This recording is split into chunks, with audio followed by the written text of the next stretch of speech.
धन्यवाद करते हैं, प्रभु के नाम की स्तुति करते हैं। पिछले सप्ताह हमने एक खास विषय के ऊपर मनन किया।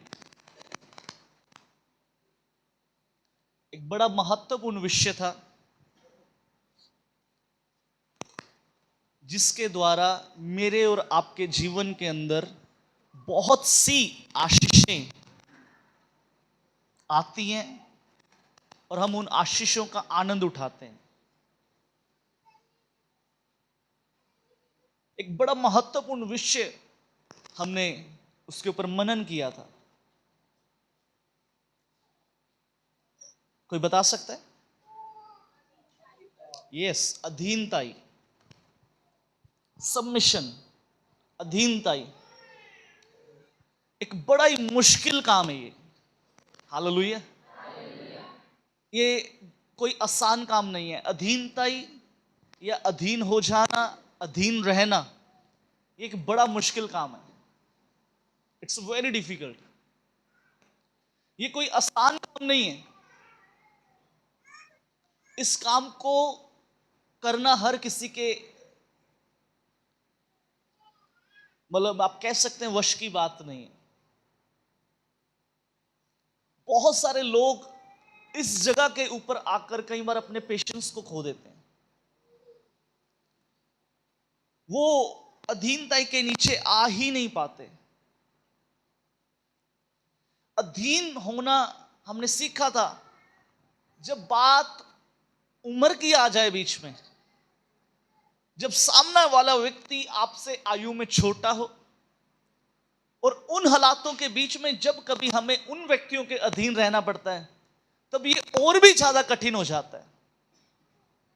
जब सामने वाला व्यक्ति आपसे उम्र में कम है, आयु उसकी छोटी है, आप आयु में बड़े हैं, हो सकता है आपका एक्सपीरियंस भी ज्यादा हो, लेकिन जब उन हालातों के बीच में कई बार परमेश्वर उन लोगों को कुछ ऊंची पदवियों पर बिठा देता है, तो उस समय ये और भी अधिक कठिन हो जाता है अधीन होना। और हमने सीखा था जब एक सामने वाला, हमारे साथ बैठने वाला व्यक्ति, जो हमारे साथ साथ चर्च में आता है, साथ साथ चर्च में बैठता है, जब अचनचेत उसके पास कोई अधिकार उसको सौंप दिया जाता है, उस समय ये और भी अधिक कठिन होता है। क्योंकि हम अपने साथ बैठे हुए व्यक्ति को, जो आज अथॉरिटी में हमसे ऊपर है, और हमें उसकी अधीनता के नीचे आना है, तब ये और कठिन हो जाता है, और कठिन होता है। क्योंकि हम, दूसरे शब्दों में कहें तो, अंदर ही अंदर मानने के लिए तैयार नहीं होते। क्योंकि हमने उन व्यक्तियों को अपने साथ बढ़ते हुए देखा है, हमने उन लोगों को अपने साथ उठते हुए देखा है, हमने उन लोगों को अपने साथ चलते हुए देखा है, और हम उनके जीवनों के बारे में भी जानते हैं। और उस समय में ये मुश्किल होता है हमें अधीनता के नीचे आना। उस समय मुश्किल होता है, उस समय ये कठिन होता है अधीन होना। ये मुश्किल काम है। हम मानते नहीं, क्योंकि हम मानने के लिए तैयार नहीं है। या दूसरे शब्दों में कहूं, हम अधिकारों की कदर नहीं करते। हमने सीखा था अधिकार और पदवियां परमेश्वर की ओर से मिलती हैं। वो जिसको वो चाहे उस व्यक्ति को वैसा अधिकार दे देता है। हमने सीखा था, और आज हम उसी शिक्षा के ऊपर आगे मनन करेंगे। हालेलुया। आज हम उसी, जो हमारा टॉपिक चल रहा है, उसी टॉपिक को थोड़ी सी और गंभीरता के साथ सीखने की कोशिश करेंगे। हालेलुया। कितने लोग तैयार हैं? आपका हालेलुया बता देना चाहिए कि आप कितने तैयार हैं। अरे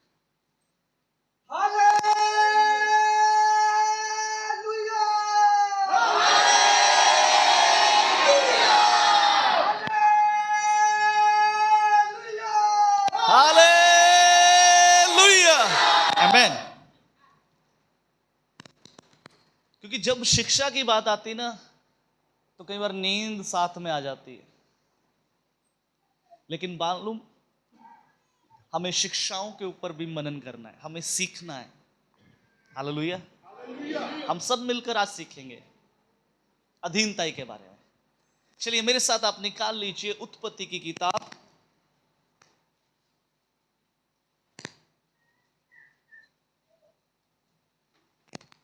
उसका 16 अध्याय, एक पद से मैं आपके लिए पढ़ रहा हूं। अब्राहम की पत्नी सारे के कोई संतान ना थी, और उसके हाजिरा नाम एक मिस्री दासी थी। सारे ने अब्राहम से कहा, देख, यहोवा ने तो मेरी कोख बंद कर रखी है, इसलिए मैं तुझसे विनती करती हूं कि मेरी दासी के पास जा। संभव है कि मेरा घर उसके द्वारा बस जाए। सारे की ये बात अब्राहम ने मान ली, इसलिए अब्राम को कनान देश में रहते हुए 10 वर्ष बीत चुके। तब उसकी स्त्री सारे ने अपनी मिस्री दासी हाजिरा को लेकर अपने पति अब्राहम को दिया, वह उसकी पत्नी हो। वह हाजिरा के पास गया और वह गर्भवती हुई। जब उसने जाना कि वह गर्भवती है, तब वह अपनी स्वामिन को अपनी दृष्टि में तुच्छ समझने लगी। तब सारे ने अब्राहम से कहा, जो मुझ पर उपद्रव हुआ है वह तेरे ही सिर पर हो। मैंने तो अपनी दासी को तेरी पत्नी कर दिया, पर जब उसने जाना कि वह गर्भवती है, तब वह मुझे तुच्छ समझने लगी। इसलिए यहोवा मेरे और तेरे बीच न्याय करे। अब्राहम ने सारा से कहा, देख, तेरी दासी तेरे वश में है, जैसे तुझे भला लगे वैसा ही उसके साथ कर। तब सारे उसको दुख देने लगी और वह उसके सामने से भाग गई। तब यहोवा के दूत ने उसको जंगल में शूर के मार्ग पर जल के एक सोते के पास पाकर कहा, हे सारे की दासी हाजिरा, तू कहां से आती है और कहां को जाती है? उसने कहा, मैं अपनी स्वामिन सारे के सामने से भाग आई हूं। यहोवा के दूत ने उससे कहा, अपनी स्वामिन के पास लौट जा और उसके वश में रह। प्रभु का पाक कलाम पढ़कर सुने जाने पर प्रभु की आशीष हो। आज हम एक बड़ी खास बात इस अध्याय से सीखेंगे।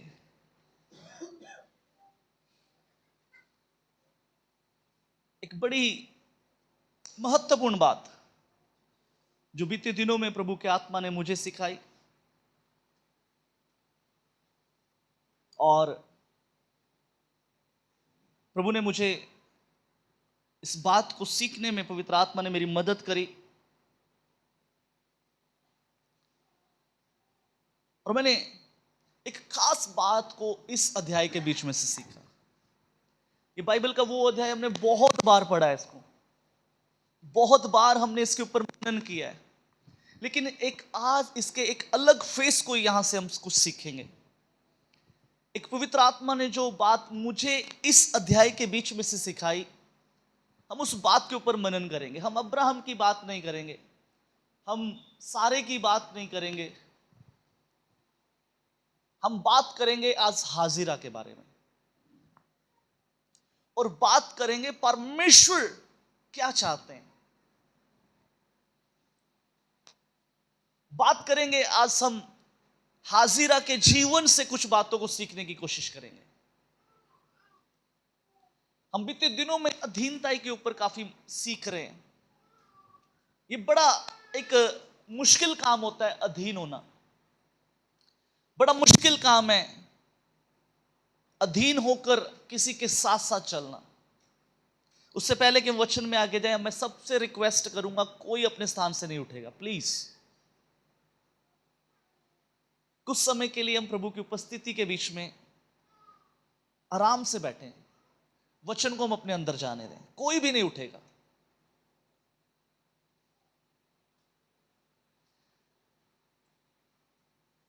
ये हाजिरा एक मिस्री दासी है, मिस्र की रहने वाली है, मिस्र से ये बिलोंग करती है।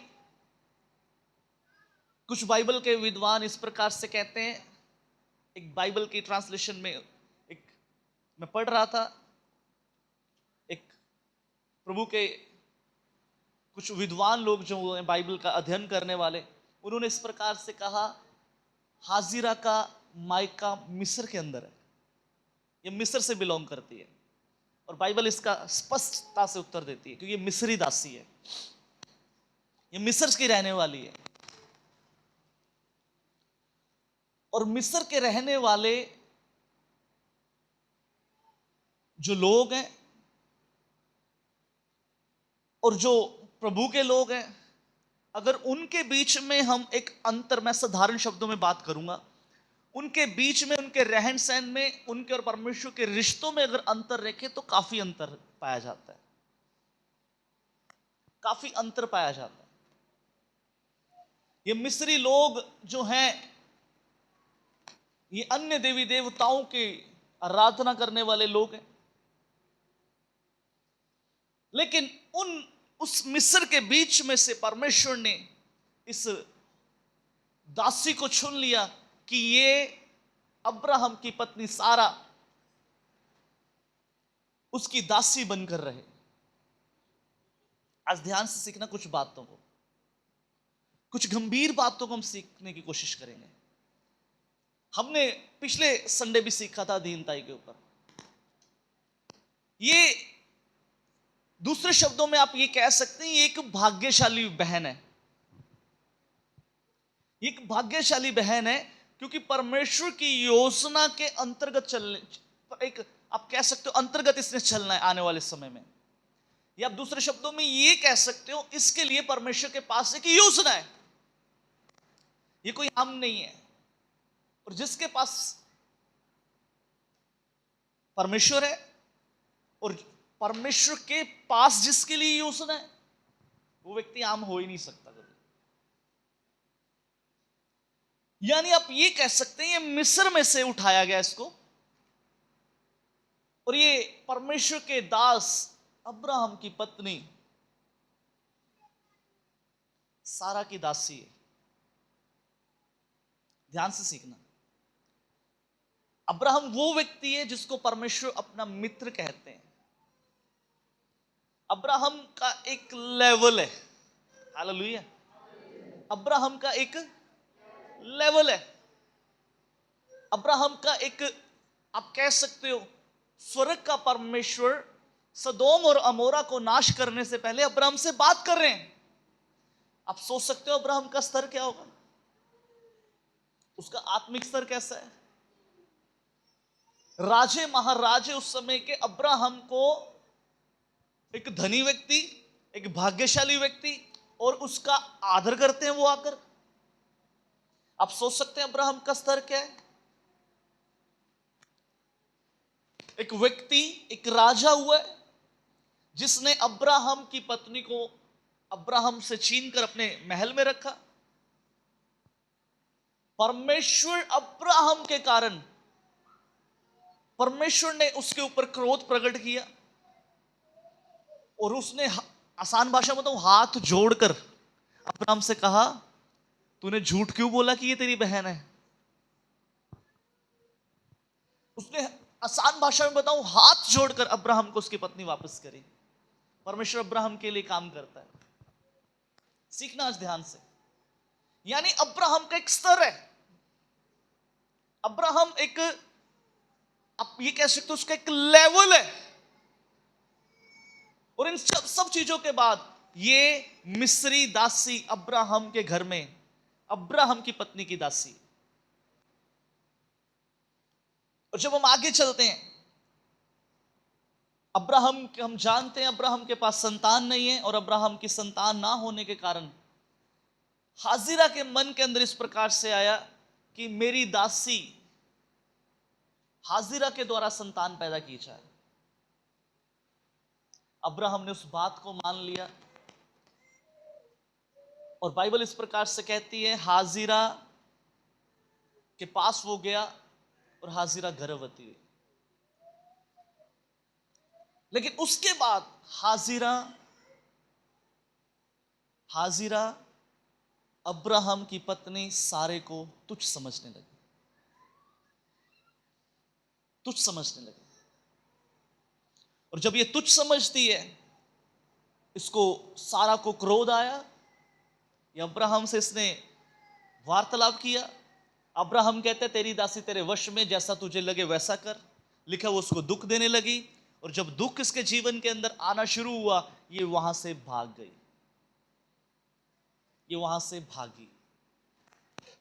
और जब ये वहां से भागी, तब परमेश्वर के दूत ने इसको जंगल में शूर के मार के पास, जल के सोते के पास पाकर कहा, हे सारे की दासी हाजिरा, तू कहां से आती है और कहां को जाती है?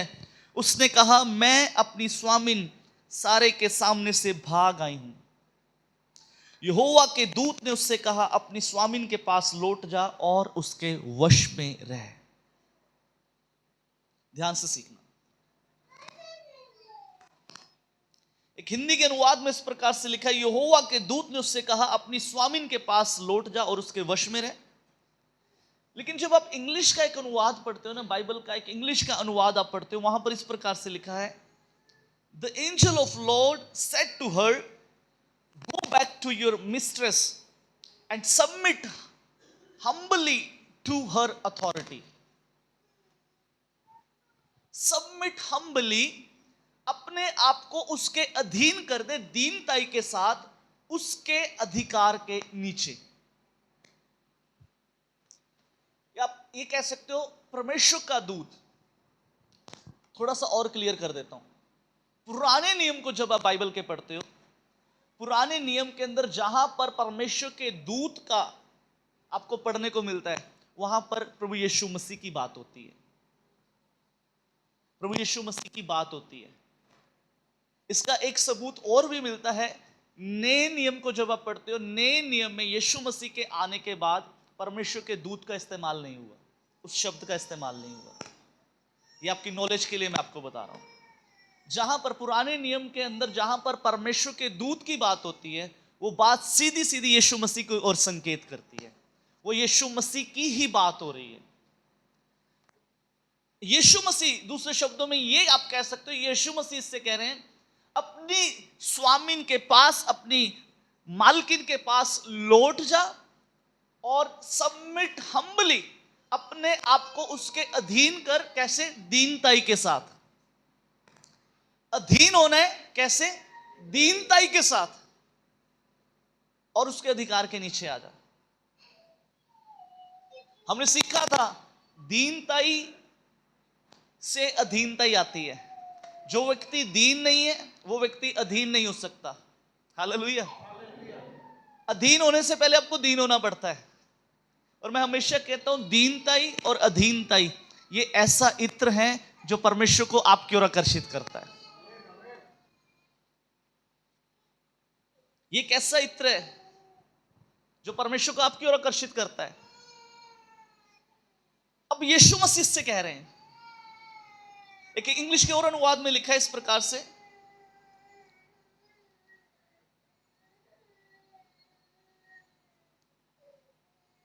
the angel of Lord said unto, return to their mistress and submit they under her hands।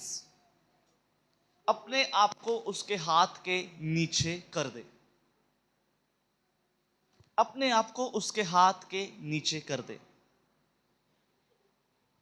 बोलिए अपने आप को, जोर से बोलिए ना, सोना नहीं है, जोर से बोलिए अपने आप को उसके हाथ के नीचे कर दे। ये परमेश्वर का दूत उससे कह रहा है, जाकर वश में रहे।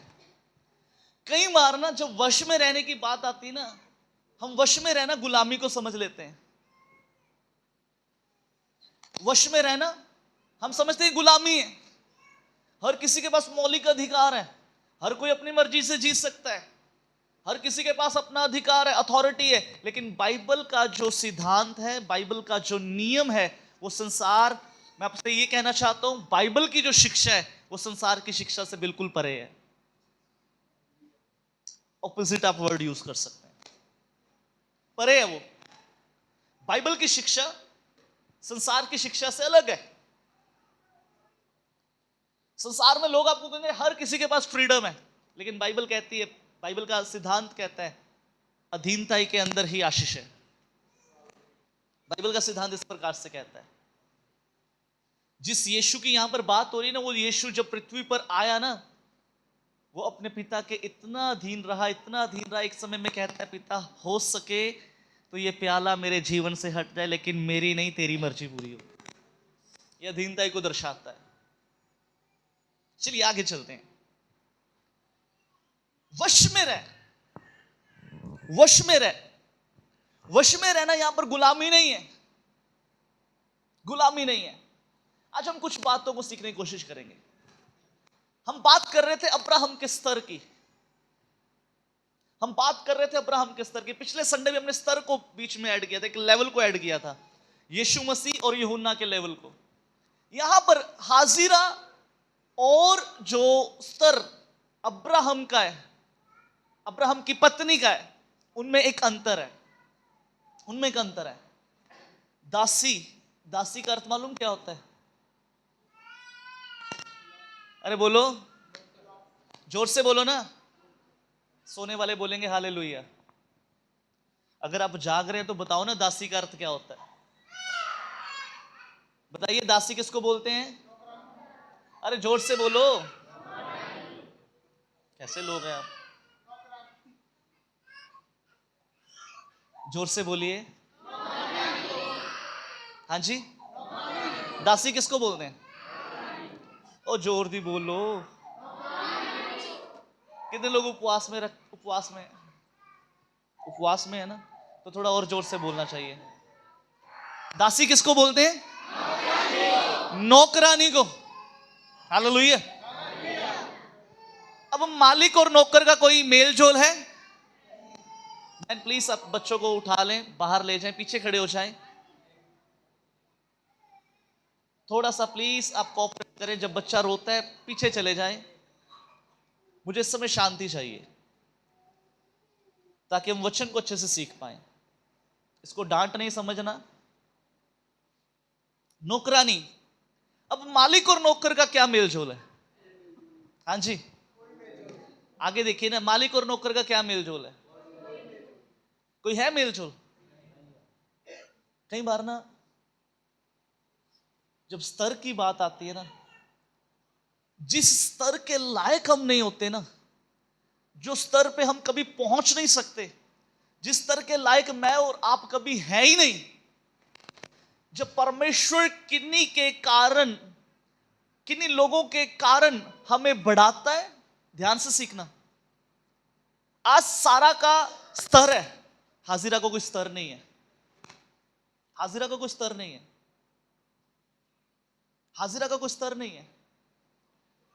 मालूम, आज से पहले आप जिन लोगों के साथ चल रहे हैं, जब परमेश्वर उन लोगों के द्वारा आपको बढ़ाता है ना, तो कई बार हम उन लोगों को तुच्छ समझना शुरू कर देते हैं। हम अधीन रहना पसंद नहीं करते। आज अगर हाजिरा के पास वो बरकत है जो शायद सारा के पास नहीं है, तो हाजिरा को भूलना नहीं चाहिए कि यहां तक मुझे पहुंचाने वाली वही है। आज ये गलती होती है मसीह लोगों से। गलती कर रहे हैं आज मसीह लोग। हो सकता है जो अनॉइंटिंग आपके ऊपर है वो आपके अगुए के ऊपर ना हो, क्योंकि वो परमेश्वर के हाथ में अधिकार, पदवियां, सब कुछ। लेकिन इट डजंट मीन, इसका यह मतलब नहीं है कि आपका अगुआ या आप जिस व्यक्ति के द्वारा आप ऊपर जा रहे हो वो तुच्छ है। नेवर, कभी नहीं होना चाहिए। ये अधीनता ही नहीं है। ये अधीनता ही नहीं है। बहुत बार हम हाजिरा की तरह गलती कर देते हैं। बहुत बार हम हाजिरा की तरह हमारे जीवन से गलती हो जाती है। जब जब परमेश्वर हमें बढ़ाता है, जब जब परमेश्वर हमें उठाता है, हम जिन लोगों के कारण, जिन लोगों की प्रार्थनाओं से हम बढ़ रहे हैं, जिन लोगों के कारण हम बढ़ रहे हैं, हमें लगता है ये मैं अपने बलबूते से हो गया। अरे नहीं, सुनिए, किसी के घुटने आपके लिए टिक रहे हैं। कोई है जो आपके लिए प्रार्थना कर रहा है? अगर परमेश्वर ने हाजिरा को अब्राहम की पत्नी सारा के अधीन किया है, तो अगर आज हाजिरा बढ़ पा रही है तो सारा की बदौलत। अगर आज हम ये कलीसिया बढ़ पा रही है ना, तो इसके पीछे हमारे अगुओं की प्रार्थना है, इसके पीछे हमारे अगुओं की प्रार्थना है। और अगर हम ये सोचें कि नहीं जी, अब हमारे पास कलीसिया है, हम बढ़ चुके हैं, हम सब कुछ ऐसा कर सकते हैं जो हमारे अगुए करते हैं, सुनिए, यहीं पर हमारा डाउनफॉल शुरू हो जाएगा। मैं कुछ बातें आपको सिखाना चाहता हूं जो प्रभु ने इस अध्याय के बीच में से मुझे सिखाई। बाइबल के अंदर यीशु मसीह के शब्द हैं, अधीन होना, अधीन होना। यीशु मसीह ने कई बार कई रीति से सिखाया हमें, कई रीति से हमें सिखाया। उसने अधीन होना ही नहीं, उसने अधीन होकर दिखाया। उसने सिर्फ बताया नहीं कि अधीन हो जाओ, उसने होकर दिखाया। उसने कभी भी अपने पिता को तुच्छ नहीं समझा। स्वयं परमेश्वर का पुत्र होने के बावजूद बाइबल इस प्रकार से कहती है, यीशु मसीह कहते हैं स्वर्ग और पृथ्वी का अधिकार मेरे पास है। लेकिन वो ही यीशु ये भी कहते हैं, मैं व्यवस्था को रद्द करने नहीं, पूरा करने आया। मालूम क्यों? उन्होंने एक स्थान के ऊपर भी अपने पिता को तुच्छ नहीं समझा। इससे पहले कि यीशु मसीह आते, व्यवस्था पहले आ चुकी थी। यीशु मसीह ने आकर कोई नई व्यवस्था को स्थापित नहीं किया। यीशु मसीह ने आकर कुछ नया वो काम नहीं किया। उसने कहा मैं व्यवस्था को पूरा करने आया हूं। आज ये गलती हमारे से होती है, हम तुच्छ समझना शुरू कर देते हैं। बाइबल में लिखा है चेला गुरु से बड़ा नहीं हो सकता। आपके पास हजारों दान हो, हजारों वरदान हो, आपके पास शायद आपके अगुओं से भी कुछ अच्छा हो जाए, लेकिन सुनिए, आपका अगुआ है, आपका पास्टर है, आप उससे कभी ऊपर जा ही नहीं सकते। और गलती अक्सर आज मालूम बहुत सारे कलीसियाओं के बीच में ये गलती होती है, वो कहीं पास्टर को तुच्छ समझना शुरू कर देते हैं, पास्टर को तुच्छ समझना शुरू कर देते हैं। जिन लोगों की अधीनताई के बीच में आप रह रहे हैं, हम उन्हें तुच्छ समझना शुरू कर देते हैं। परिवारों के बीच में बच्चे माँ बाप को तुच्छ समझना शुरू कर देते हैं। उन्हें लगता है माँ बाप को कुछ आता ही नहीं है। अरे आज हाजिरा जहां पर है, उसके पीछे जो मेहनत है वो सारा की है।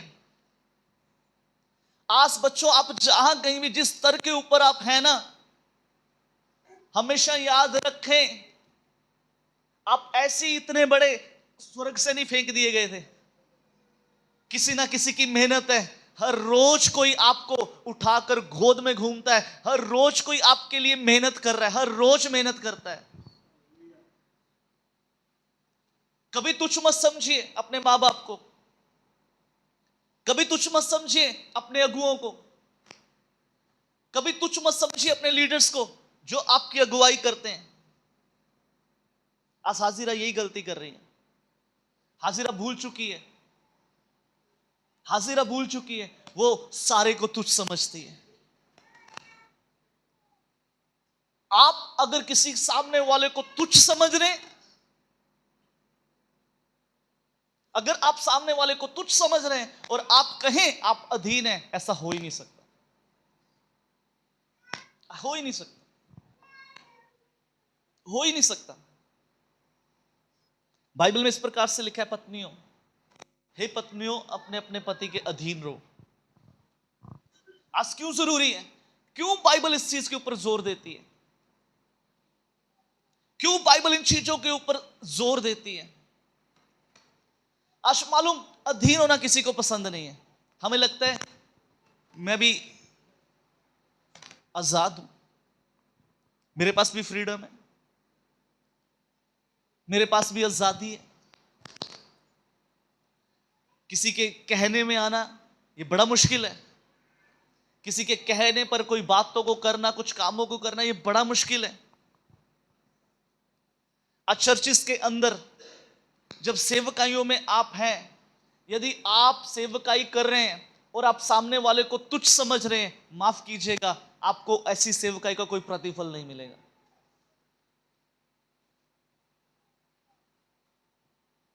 कभी भी अपने लीडर्स को मत सिखाना, कभी भी अपने अगुओं को मत सिखाना। यदि आप आज ग्रो कर रहे हैं ना, फिजिकली स्पिरिचुअली, मेंटली, फाइनेंशियली, आर्थिक तौर से, आत्मिक तौर से, शारीरिक तौर से, कलीसियाई तौर से, हर जहां जहां से आप अगर ग्रो कर रहे हैं, सुनिए, मैं आपसे एक बात कहना चाहता हूं, कोई है आपके पीछे, कोई है आपके पीछे। हाजिरा अपने बलबूते पर आज बढ़ नहीं पा रही, हाजिरा आज तुच्छ समझ रही है, ये गलती आज हो रही है, हम तुच्छ समझने लग जाते हैं। हम अधीन नहीं है, कहते हैं हम अधीन है, लेकिन हम तुच्छ समझते हैं। ये अधीनता ही नहीं है, ये अधीनता ही नहीं है, ये बिल्कुल भी अधीनता ही नहीं है। अधीन होने का मतलब आप किसी को तुच्छ नहीं समझ सकते, आप अपने लीडर्स को तुच्छ नहीं समझ सकते, आप अपने अगुओं को तुच्छ नहीं समझ सकते। आज आप जिस स्तर के ऊपर हैं, हाजिरा भूल चुकी है। अगर हाजिरा को स्मरण रहता, हाजिरा कभी सारे को तुच्छ ना समझती। अगर हाजिरा को स्मरण रहता कि आज बेशक मेरी जो मालिकिन है उसके गर्भ में कुछ नहीं है, लेकिन मेरे गर्भ में अगर कुछ ठहरा है तो ये उसी की बदौलत है, ये उसी की बदौलत है।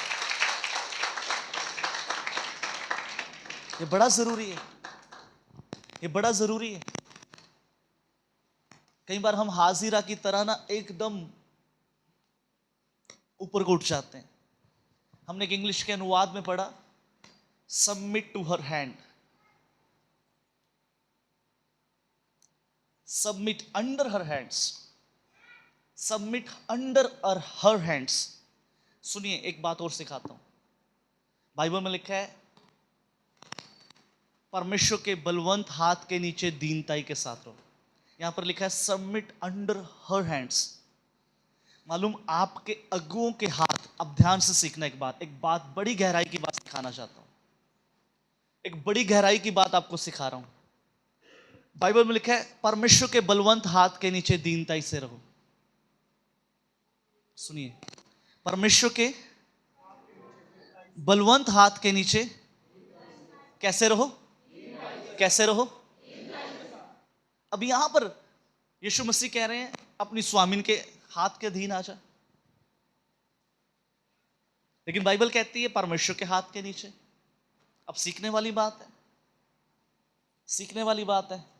सिखाऊं, थोड़ा अच्छे से सिखाऊं, दो लोग ऊपर आएंगे, आजो। क्या यार, बुजुर्ग नहीं हो आप, जवान हो, बैठो नीचे, नीचे बैठो, आप नहीं, आप खड़े रहेंगे। अब सुनिए, ध्यान से सीखना। बाइबल में लिखा है परमेश्वर के बलवंत हाथ के नीचे, लेकिन यहां पर क्या लिखा है? अपनी स्वामिन के हाथ के नीचे अधीन हो जा, अपनी स्वामी के हाथ के अधीन हो जा। अब सुनिए, जो परमेश्वर ने आपके अगुए ठहराए हैं ना, जो परमेश्वर ने आपके अगुए ठहराए हैं, जो परमेश्वर ने आपके अगुए ठहराए हैं, जिनकी अधीनता के नीचे आप चलते हैं, ध्यान से सीखना, जो परमेश्वर ने आपके अगुए ठहराए हैं, जिनकी अधीनता के नीचे आप चलते हैं, जब उनके हाथ के नीचे आप रहते हैं ना, सुनिए, इसके हाथ ऐसे रखिए, जब आप इनके हाथ के नीचे रहेंगे ना, अपने अगुओं के हाथ के नीचे रहेंगे, सुनिए, ध्यान से सीखना, मैं आपको एक, जो पवित्र आत्मा ने मुझे सिखाया, मैं आपको सिखा रहा हूं। जब आप, जो अगुए परमेश्वर की ओर से ठहराए गए हैं, जिनके हाथ रखने से आप फलवंत हो रहे हैं, आप आशीषित हो रहे हैं, जब आप ईमानदारी के साथ, वफादारी के साथ इनके हाथ के नीचे रहेंगे, परमेश्वर के हाथ ऑटोमेटिक आपके ऊपर आ जाएगा।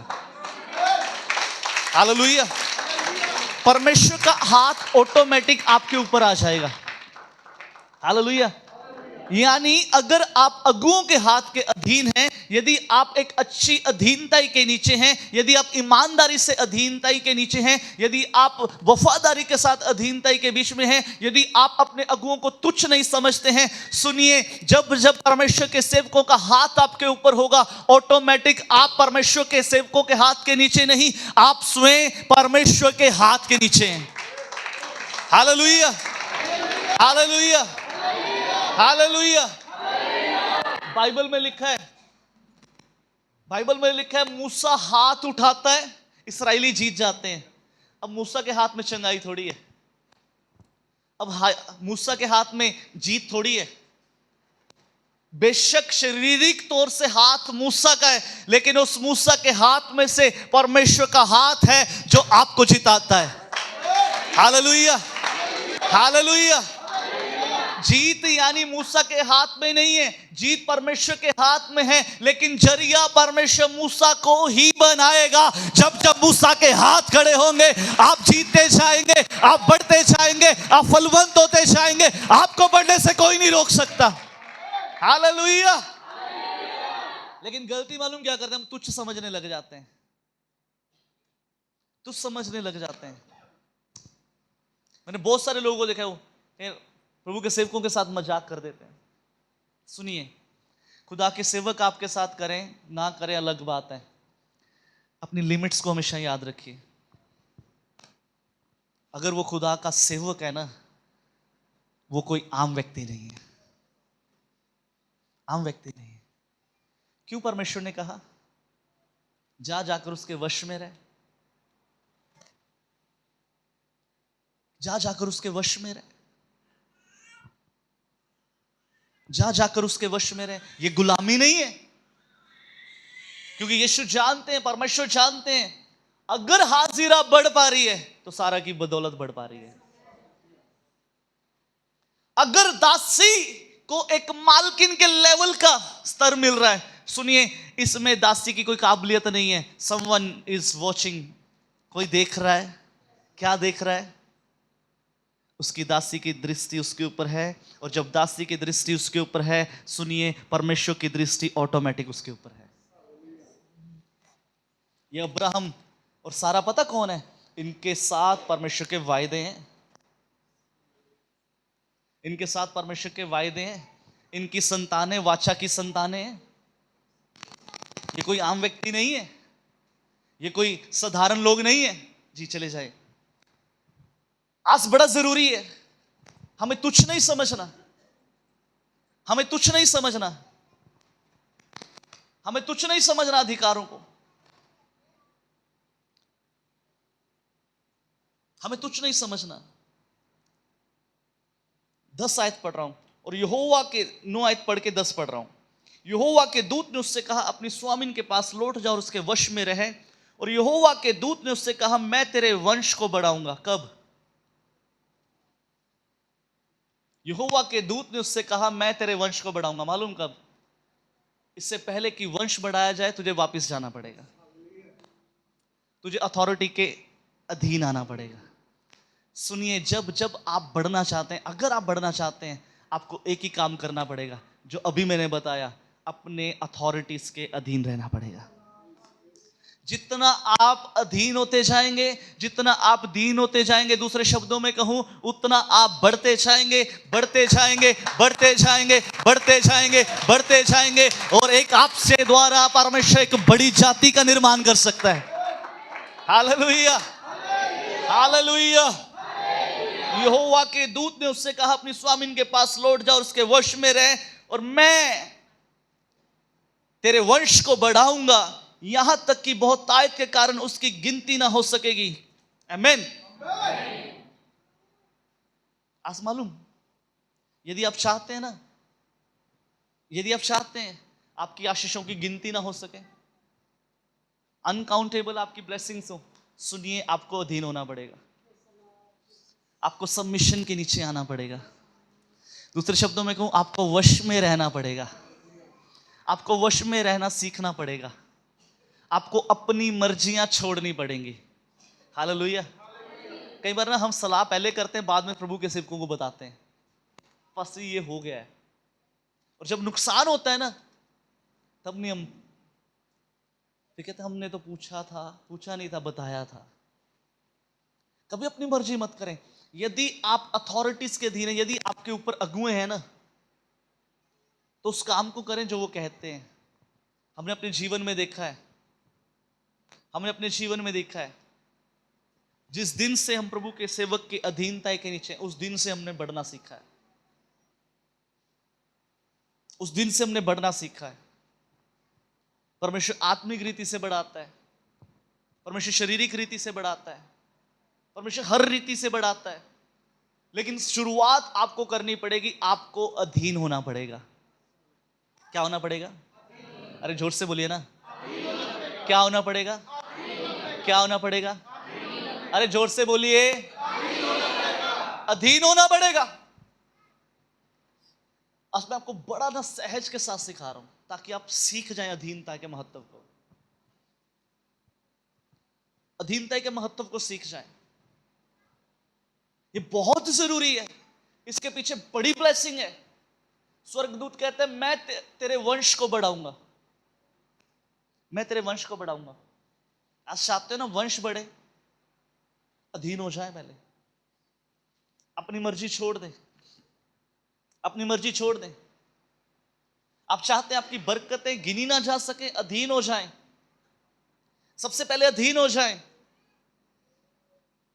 अधीनता ही आपको बढ़ाती है, अधीनता ही आपके स्तर को बदलती है। हालेलुया। आप ये कह सकते हैं, बोलिए, अधीनता ही हमारे स्तर को बढ़ती। आमीन। कितने लोग विश्वास करते हैं? अधीनता ही आपके स्तर को बदलती है। अधीनता का मतलब ये नहीं है जब पास्टर सामने उसी समय झुककर जय मसीह करना, नहीं, ये अधीनता ही नहीं है। आपके अगुए आपके पास हों चाहे ना हो, लेकिन आप जहां कहीं भी हो, आपको मालूम होना चाहिए मेरा अगुआ है कौन। आपको मालूम होना चाहिए मेरा स्वामी है कौन। पहला स्वामी हमारा प्रभु यीशु मसीह है। हालेलुया। मालूम, कुछ आशीषें और बहुत सारी आशीषें, कुछ नहीं कहना, कुछ कहना गलत हो जाएगा। सारी आशीषें प्रभु के हाथ में है, इसमें कोई शक नहीं है। लेकिन प्रभु ने कईयों को जरिया बना रखा। जब जब उनका हाथ आपके सर के ऊपर आएगा, आप आशीषित होते जाएंगे, आप बढ़ते जाएंगे। क्यों? परमेश्वर ने उससे कहा, जाकर अपनी स्वामीन के हाथ के नीचे रहे। जाकर अपनी स्वामीन के हाथ के नीचे रहे। दूसरे शब्दों में परमेश्वर ये कह रहे हैं, मैं तेरे वंश को बढ़ाऊंगा। मालूम, परमेश्वर ये कहने की कोशिश कर रहे हैं, तू उसके हाथ के नीचे रहेगी, मैं तेरे वंश को बढ़ाता जाऊंगा। समझ पा रहे हो? कितनों को समझ आ रही है बातें? परमेश्वर स्वयं उससे कह रहे हैं, परमेश्वर का दूत उससे कह रहा है, यीशु मसीह उससे कह रहे हैं, अपनी स्वामीन के हाथ के नीचे रहे। यानी जब जब उसके हाथ के नीचे तू रहेगी, मैं तेरे वंश को बढ़ाता जाऊंगा, यहां तक कि उसकी गिनती ना हो पाएगी। Hallelujah, hallelujah, hallelujah. कौन कौन बढ़ना चाहता है? मैं बढ़ना चाहता हूं। यदि आप बढ़ना चाहते हैं ना, शुरुआत आपको अधीनता के नीचे से करनी पड़ेगी। हम्बल योरसेल्फ, दीन हो जाएं, सबमिशन में आ जाएं, सबमिशन के बीच में आ जाएं, सबमिशन में आ जाएं। जितने बच्चे यहां पर बैठे हैं, सुन लीजिए, यदि आपके ऊपर प्रभु ने मां बाप दिए ना, तो वो प्रभु की ओर से हैं। हालेलुया। मां बाप किसकी ओर से हैं? अगर आपकी शादियां भी हो चुकी है ना, तो अपने मां बाप को तुच्छ मत समझिए, अपने मां बाप को तुच्छ मत समझिए। एक असली गवाही बताता हूं, असली गवाही, सच्ची गवाही है। एक बहन थी, उसका शादी हुई, और शादी के बाद कई समय तक उस बहन के पास संतान नहीं थी। मैंने आई थिंक पहले भी एक बार चर्च में इसको बताया। वो एक कन्वेंशन में गई, उसने एक प्रभु के दास से प्रार्थना करवाई, पासवान, प्रार्थना कर दीजिए। पास्टर ने प्रार्थना करी, 1 साल हो गया, उसने कंसीव नहीं किया, कोई आशीष नहीं है। 1 साल बाद दोबारा से उसी प्रभु के दास के पास सेम जगह कन्वेंशन में गई और प्रभु के दास के पास गई। उन्होंने कहा पास्टर जी प्रार्थना कीजिए, मैं पिछले साल भी प्रार्थना करवाने आई थी। प्रभु के दास रुके, उन्होंने कहा बहन मुझे ये बताइए आपका आपके घर के लोगों के साथ संबंध कैसा है, या ये बताइए आपकी सास के साथ आपका संबंध कैसा है।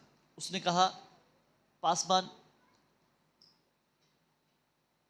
हम घर में 3 लोग हैं, मैं, मेरा पति, मेरी सास, लेकिन हमारे घर के अंदर 2 चूल्हे जलते हैं, हमारा अलग है, हमारे सास का अलग है। पास्टर ने कहा जा सबसे पहले जा उसके साथ अपने संबंध को ठीक कर, उसकी अधीनताई में आ जा, उसकी जब तू अधीनताई के बीच में आ जाएगी प्रभु तुझे ब्लेस करेगा। उस बहन को समझ आ गया। वो जैसे उस कन्वेंशन से घर गए, उसने सबसे पहले जाके एक चूल्हा बंद करके रख दिया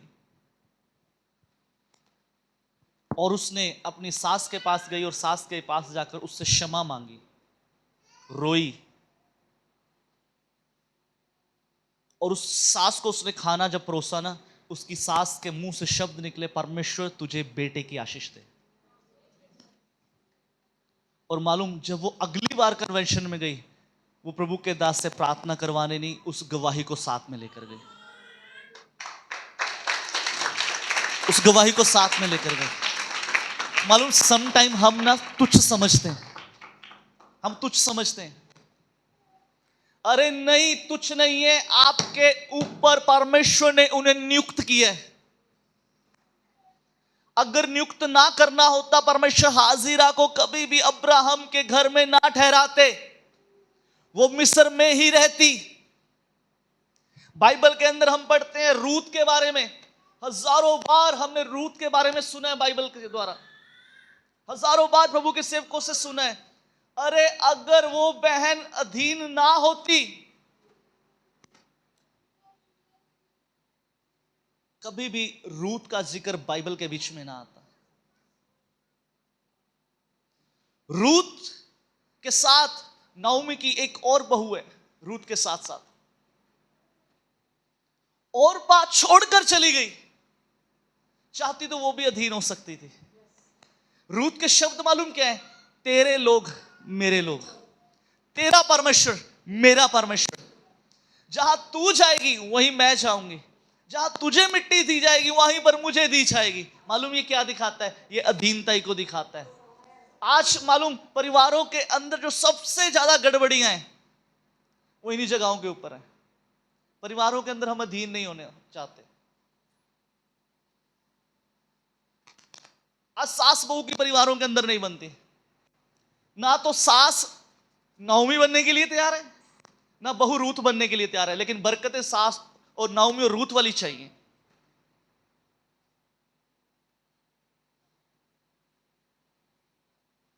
बरकतें नाओमी और रूत वाली चाहिए। मैं एक परिवार के अंदर बैठा हुआ था,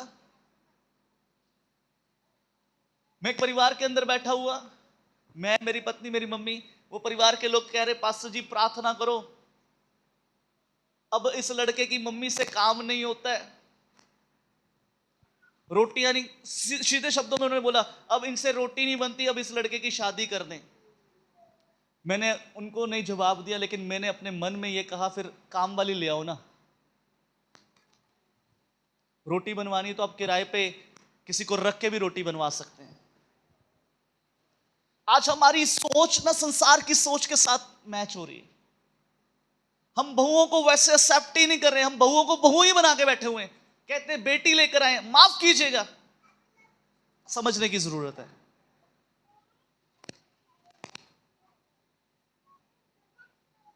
बहुओं से कहना चाहूंगा वो सास को मां समझती नहीं। मैंने अपने कानों से सुना,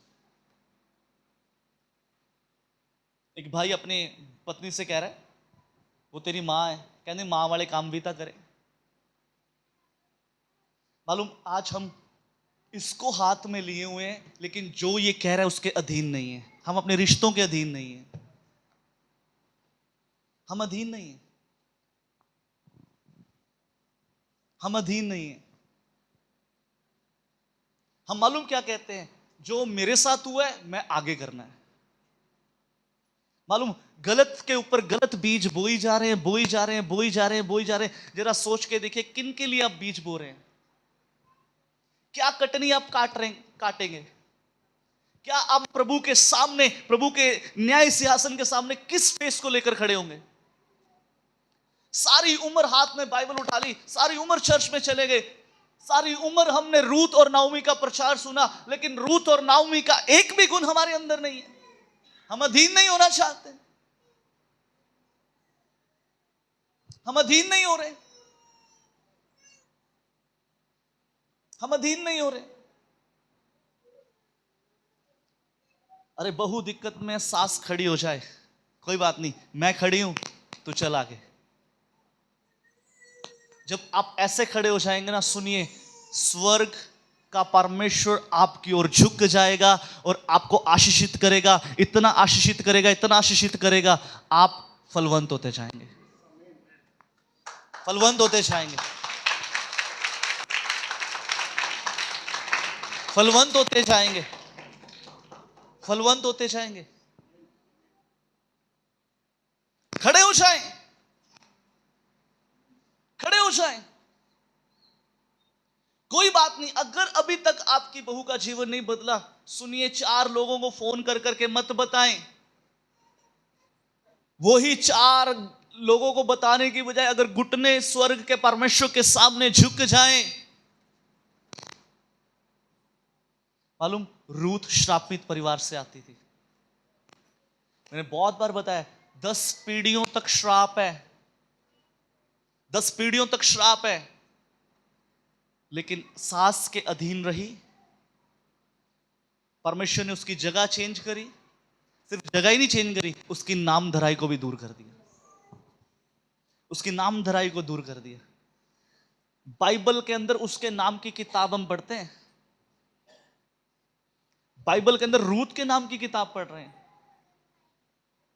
रूथ अधीन थी, रूथ को मालूम था, कोई बात नहीं, पति मर गया, ठीक है, मर गया, कोई बात नहीं, पति मर गया, कोई बात नहीं, लेकिन अब मैं इसको किसके सहारे छोड़ूंगी? अब मैं इसको किसके सहारे छोड़ूंगी? वो गई, उसके साथ साथ रही। उसने कुछ भी करती है ना, अब रूथ की किताब को पढ़ के देखना, रूथ कुछ भी करती है, नाओमी से पूछती है। खेत में बटोरने के लिए जा रही है, नाओमी कहती है तब जाती है। बोआज के पास जाती है, नाओमी कहती है तब जाती है। Hallelujah, hallelujah. बाइबल में लिखा है, हे राजकुमारी अपने पिता के घर को भूल जा। ये बाइबल में लिखा है, मैं नहीं कहता। हे राजकुमारी अपने पिता के घर को, लेकिन आज हम भूल नहीं पा रहे, आज हम भूल नहीं पा रहे।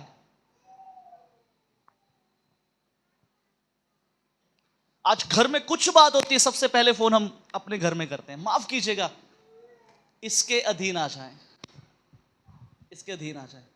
ये कुछ और कहती है, ये कुछ और कहती है। आपके घर में जो हो रहा है ना, आपके पेरेंट्स को कभी पता नहीं चाहिए। जितनी बहनें बैठी हैं, सुन लीजिए, जिनकी बहू है, आपकी बहू कुछ भी है, कैसी भी है, अगर आप 4 लोगों को बता रहे हैं ना, सुनिए, आप परमेश्वर के कलाम के विरोध में हैं, आप इसके विरोध में, आप अधीनता ही में नहीं है, ना परमेश्वर की, ना अपने अगुओं की, आप अधीन नहीं है। आज हमें सीखने की जरूरत है, रूथ और नाओमी से सीखने की जरूरत है। इनका प्रेम बहुत गहरा है, इनका प्रेम बहुत गहरा है, इनका प्रेम एक घनिष्ठ प्रेम है, बड़ा जरूरी है, आज बड़ा जरूरी है। इस बात को सीख लीजिए। पहली बात, हमें तुच्छ नहीं समझना। हाजिरा तुच्छ समझती है, हाजिरा तुच्छ समझती है। तुच्छ मत समझिए अपने अगुओं को, अधीन रहिए, दीनता के साथ बने रहे, बने रहे, बने रहे। उन स्थानों को कभी मत छोड़ें, कभी मत छोड़ें, कभी मत छोड़ें जिन स्थानों के अंदर आज आप हैं। प्रभु आपको ऊंचा करेगा, प्रभु आपको बढ़ाएगा। Hallelujah, hallelujah, hallelujah. तुच्छ मत समझिए, प्रभु आपको बढ़ा रहा है तो कोई है आपके पीछे जिनके कारण आप बढ़ पा रहे हैं। अधीन रहें अथॉरिटीज के, अधिकारों के, माता पिता के, अधीन रहें, तब परमेश्वर आपको आशीषित करेगा। हालेलुया। आइए अपनी आंखों को बंद करें, अपने सिरों को प्रभु की हजूरी में झुकाएं।